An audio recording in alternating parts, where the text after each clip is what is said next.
ধুবাং বাং ধুবাং বাং বগী বিল জাকৈ বাং কেঁচা দৈ ঐ পকা দৈ ঐ পুঠি গৰৈ সাজি পুঠি গৰৈ সাজি পালোঁ পুঠিখিনি পাতত দিয়ক গৰৈখিনি শাকত দিয়ক পুঠিখিনি পাতত দিয়ক গৰৈখিনি শাকত দিয়ক ভাত একাহী বাঢ়ি লওঁ কেঁচা দৈ ঐ পকা দৈ ঐ লগে ভাগে সাজি লগে ভাগে সাজি খাং পূজা দিবলৈকে জুৰীয়া গাহৰি পূজা দিবলৈকে জুৰীয়া গাহৰি লাগি তামোল আৰু লাগি তামোল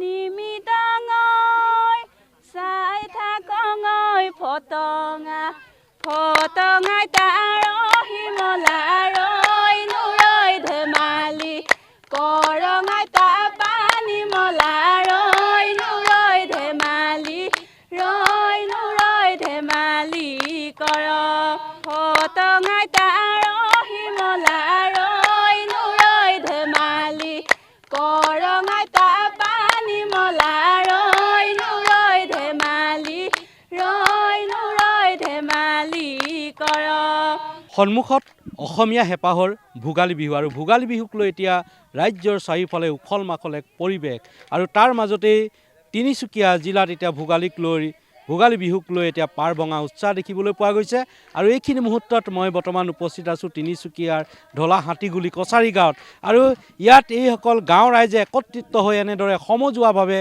ভোগালী আয়োজন কৰা দেখিবলৈ পোৱা গৈছে আৰু যিহেতু প্ৰস্তুতি চলাই থকা দেখিবলৈ পোৱা গৈছে মই দেখাইছোঁৱে যে এই গাঁওখনৰ এখন চহা অসমীয়াৰ গাঁও এখন প্ৰতিচ্ছবি আচলতে তেওঁলোকে ইয়াতে দিব খুজিছে যিহেতু এইফালে ঘৰ তাৰপিছতে ভঁৰাল আৰু গোহালি ঘৰ এনেদৰে আচলতে সকলো এখন চহা অসমীয়াৰ এখন গাঁও আহিত তেওঁলোকে এইবাৰ ভেলাঘৰ প্ৰস্তুত কৰা দেখিবলৈ পোৱা গৈছে আৰু এইখিনি মুহূৰ্তত যিহেতু তাৰ সমান্তৰালভাৱে মই দেখাইছোঁ যে বিহু চলি আছে ইয়াৰ গাঁৱৰ যিসকল জীয়ৰী আছে তেখেতসকলে আচলতে বিহু কৰাও পৰিলক্ষিত হৈছে ডেকা জীয়ৰী সকলো আচলতে লগ লাগি যিহেতু উৰুকাৰ নিশা সকলোৱে লগে ভাগে এসাঁজ খাব আৰু এই সময়খিনিত এনেদৰে প্ৰস্তুতি দেখাবলৈ বিহু বৰ্তমান চলি আছে তাৰ মাজলৈ অকণমান দেখাইছোঁ আপোনালোকক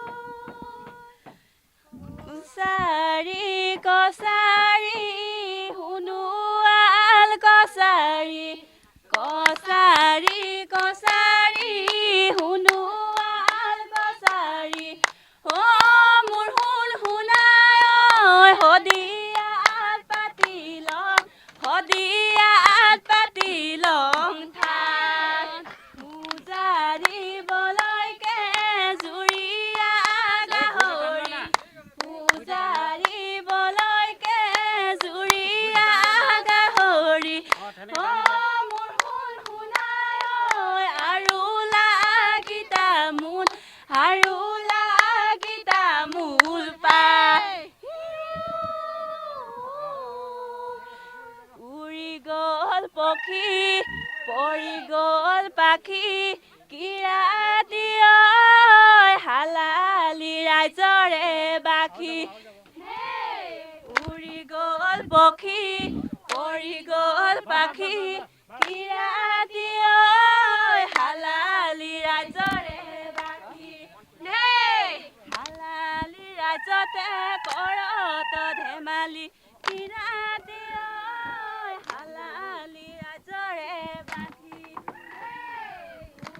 হয় এনেদৰে আচলতে তেওঁলোকৰ প্ৰস্তুতি বৰ্তমান চলাই আছে তেওঁলোকে আচলতে এইফালে মেজিৰ বাবে তেওঁলোকে দেখিবলৈ পোৱা গৈছে আৰু তাৰ সমান্তৰালভাৱে ভেলাঘৰো তেওঁলোকে প্ৰস্তুত কৰা দেখিবলৈ পোৱা গৈছে আৰু মই কেমেৰা পাৰ্চনৰ পৰিৱেশটো দেখাইছোঁ আৰু তাৰ সমান্তৰালভাৱে মই ইয়াৰ যিসকল ইয়াৰ গাঁৱৰ লোক আছে তেখেতসকলৰ ওচৰলৈ কথা পাতিবলৈ মই চেষ্টা কৰিম আৰু এটা কথা ক'ব লাগিব যে যিহেতু কৈছোঁৱেই যে অসমীয়াৰ হেঁপাহৰ যি ভোগালী বিহু এই ভোগালী বিহুক লৈ এতিয়া ৰাজ্যৰ চাৰিওফালে পাৰ ভঙা উৎসাহ আৰু তাৰ মাজতেই এনেদৰেই প্ৰতিখন গাঁৱত আচলতে ভোগালীক লৈ পূৰ্ণ ব্যস্ততা আপোনালোকৰ গাঁওখনত দেখিছোঁ যে সমজুৱাভাৱে আপোনালোকে এনেদৰেই ভোগালীক আদৰাৰ প্ৰস্তুতি কৰিছে।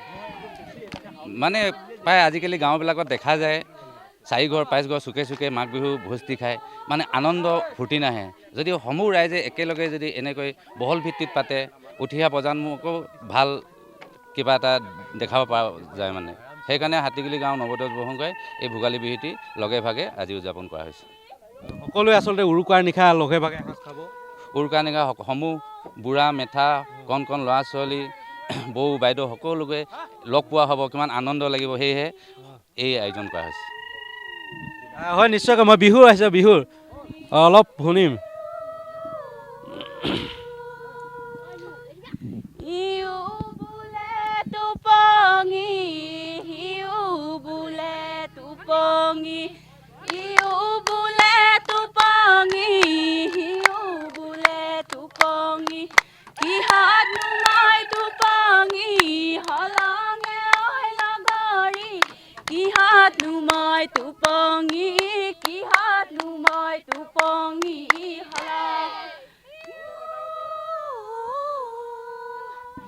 সৰু হৈ থাকোঁতে মতা ৰাজাই খুটিল, সৰু হৈ থাকোঁতে মতা ৰাজাই খুটিল, সেই দেখি টোপঙি হলং। হয় এনেদৰে আছে। বাইদেউসকলে ওচৰলৈ আহিছোঁ। বিহু প্ৰস্তুতি কেনেকুৱা বাইদেউ?